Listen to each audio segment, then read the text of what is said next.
I would like to welcome you to this conference this morning. I would like to welcome you to the world of science. I'm going to make a few remarks and then open the conference. I wish I could say, but I cannot say because the schedule is very tight. Uganda is at what I call the launch pad.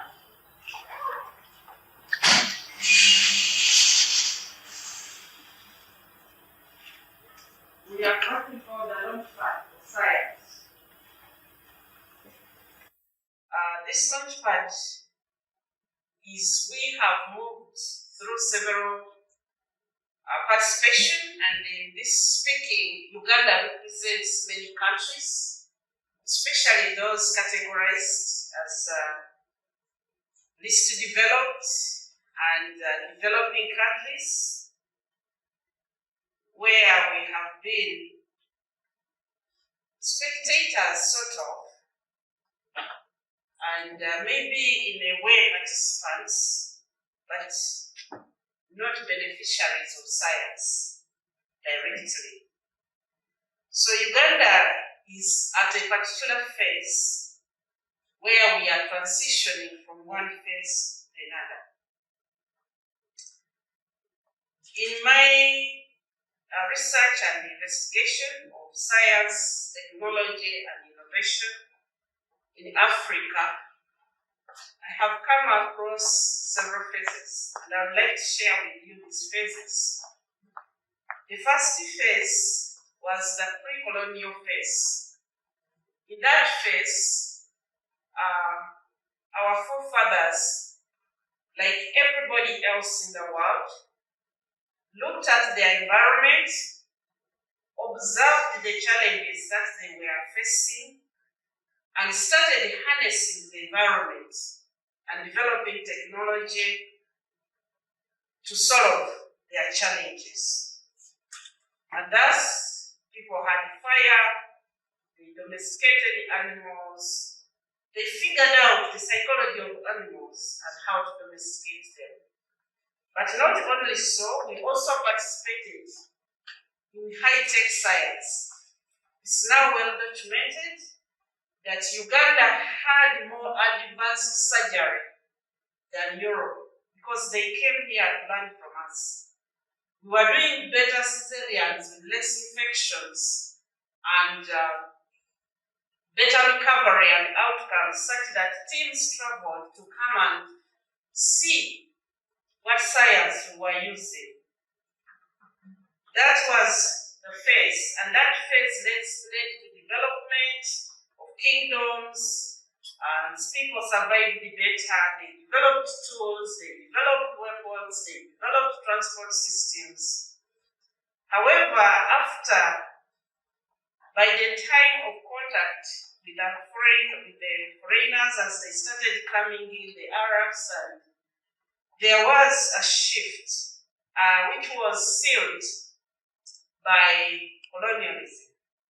When the colonialists came, basically, whatever we knew was tossed aside. Everything that our forefathers were doing was put aside, as the emphasis was on utilization of science made elsewhere to support the survival of the population, so as to provide labor and market. And thus we became consumers of science made elsewhere. Any training in science trained us to consume science and not to generate science which is productive. So we had no participation. We were trained as doctors, we were trained about medicines and to inject them, but not to make them. We were trained to drive cars, but not to make them. The third phase came after independence. After independence, specifically for Uganda, we entered the destruction phase, where even that which we had built through the use and the improvement of use, it became it just didn't make sense. Then, with the coming of the NRM government, 1986, and the restoration of peace and the building of structures, we started to rebuild science in our nation. However, this science, built largely and purely as universities and a few research agents, was not well funded. And before long, there came a gospel of collaborations. Now, these collaborations, where funds have been put into science quite a lot and built a lot of capacity, but barren science. We have a lot of expertise in the country, we have a lot of equipment in the country, but you cannot find a single product made in Uganda out of that science. It's barren science. So we have, through that phase, we have a lot of collaborations all over the world. We have a lot of donor-funded science, our good and well-meaning donors. However, that science, for some reason, has not translated into industrialization and productivity in Uganda. I have PhDs in everything. And when I moved in the labs, I studied at Cornell University. I moved in some of the labs in Uganda. They are the same as Cornell University. But they don't produce anything that we can market and develop our country and provide jobs for our people. That's the third phase of science, and that's the closing phase as we enter this one, which is the launchpad, which is the fourth phase. The fourth phase of science is science for development. And I would like all the scientists from Uganda, scientists from all over Africa, science is made for development. We can contribute to advancement of knowledge, yes. We can publish papers, yes. But I tell you, no matter how many papers you publish, your mother in the village will still stay in darkness. They will still use the hand pump. We shall still export raw materials. Hence, we are on a drive to transform science into a productive sector. A sector that is visible in the shops of Kampala, where our science is visible on the streets, it's visible on our farms, it is visible in how our people live and do their business. Hence, I have been in many conferences, many conferences. So as we come to this meeting and to this conference, it's my prayer that we shall orient ourselves to productive science. We have so many conferences.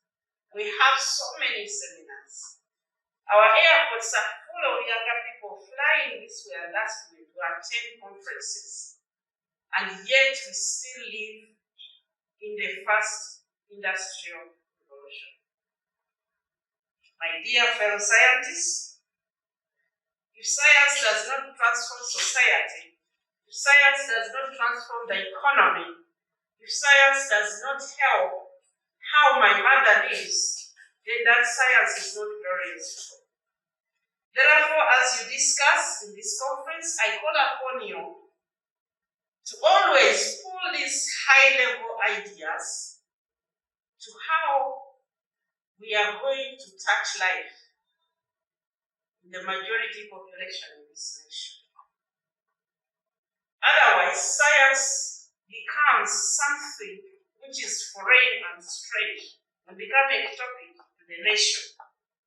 So we are now in the phase of productive science, And I would like to guide that as you discuss, always ask this question: where is the product? Where is the product we are going to sell? Where is the product which we are going to build industries on? Where is the product which is going to lead to the factories that we need?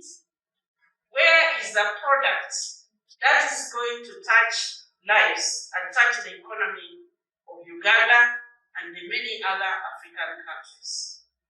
It's good but not enough to simply participate in conferences, participate in generation of knowledge. We have done that already for 2 centuries, for 2 millennia. I think it is time that we also started to benefit from the products of science. So I would like to request our sponsors and donors to support us in this endeavor. Uganda is deliberately moving.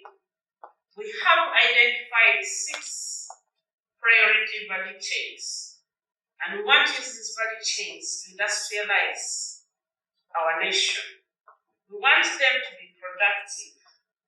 I would like the work taking place in these labs to end up in a factory across the street, such that we can produce.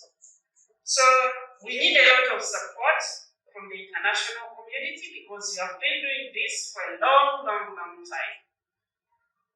It's our request that you really support us, not just to have theoretical science, but to have productive science.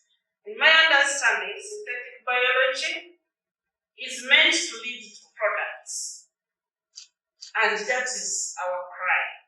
That's our desire. It's not good enough for us to be exporting coffee the way we did at the beginning of the 19th century. We should not be doing that. We should be exporting products of knowledge and science out of those raw materials. So I'm excited to be part of this conference and to welcome everybody to this conference. I'm looking forward 10 years us meeting here, and we will seeing and showcasing the outputs of this conference. Thank you very much. Let me mention to you the value chains. The first value chain is the pathogen economy. We have been host to pathogens for as long as I know. There are many pathogens in the world, and we have looked at them only as disease-causing agents, while the rest of the world saw them as economies. They saw them as economies. Therefore, Africa is the biggest continent consuming the highest proportion of vaccines, but does not make any. We host the pathogens. We have very good public health vaccine distribution value chains, but we don't make a vaccine. And I think it's high time that stops. That we have the pathogens, whereas there are problems, there are also potential economic value chains. And since we still consume them, we'd like to really, so that's the pathogen, that's vaccines, that's drugs, that's diagnostics, and we have started work on this. Then the mobility value chain, we will be launching our first completed vehicle manufacturing factory by December, and we are working aggressively on localization of the value chains to make sure that many parts that go into vehicles are made by Ugandans and Africans, so that we can begin to transform. Otherwise, we'll never move away from this label of developing country, of low developed country. It is production. Then we have the agro value chains, where we are adding value and getting new products out of our agricultural products. We have the digital value chain, and we have the beauty and apparel value chain. Those are our priority value chains. But of relevance here is the passenger economy. Please, the scientists in Uganda know that we have money from Uganda government, and we have support from donors who are supporting these things so that we have productive science. And I'm looking forward to this synthetic biology because it is a productive science. It is a productive science which is going to lead us to be able to produce some of these things. Once again, I thank you for inviting me, and I welcome all of you from all over the world to participate. I'll be looking forward to reading the proceedings of this conference and to taking some of the ideas that we discuss forward into productive industry. Thank you very much for God and my country.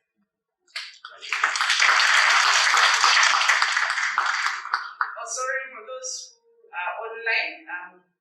I'd like to correct my title. I'm not right honorable.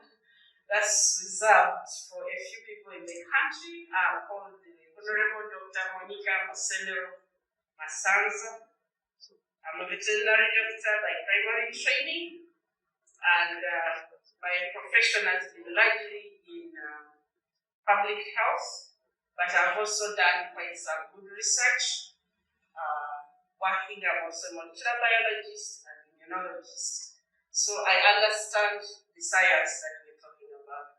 Welcome to Uganda. Those of you from outside, enjoy the ambience. This is the most beautiful piece of real estate on the planet Earth. Please enjoy it. Thank you.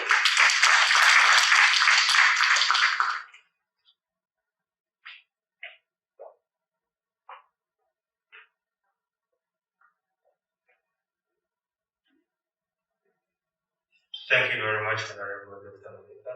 Musenero. Before you take leave, we'd like to kindly request you, there's going to be a report party officially launched Synbio Africa and officially opened the international conference.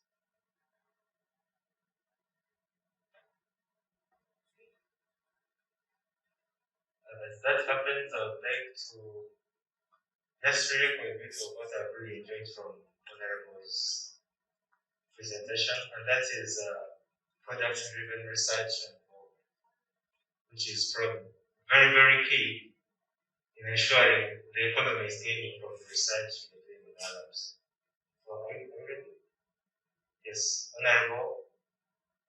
I'd like to invite Honorable Dr. Monica Sandra Martini, our Chairperson of the Executive Board of Synbio Africa, Mr. Tim Geoffrey, the CEO, and I think we could have Brian join in as well in this. Yeah.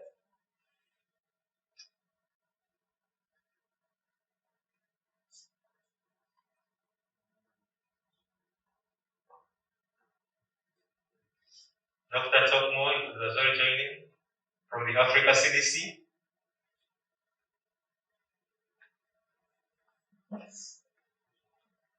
The rest of us can enjoy this moment as we are launching history in the part of Africa and Africa.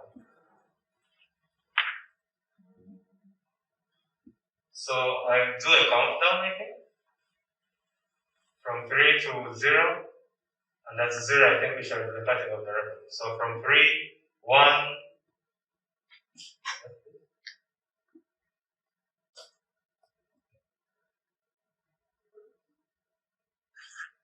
8.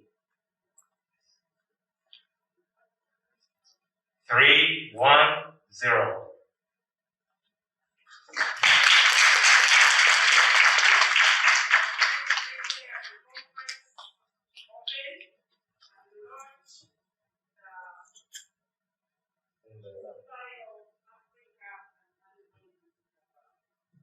Thank you very much.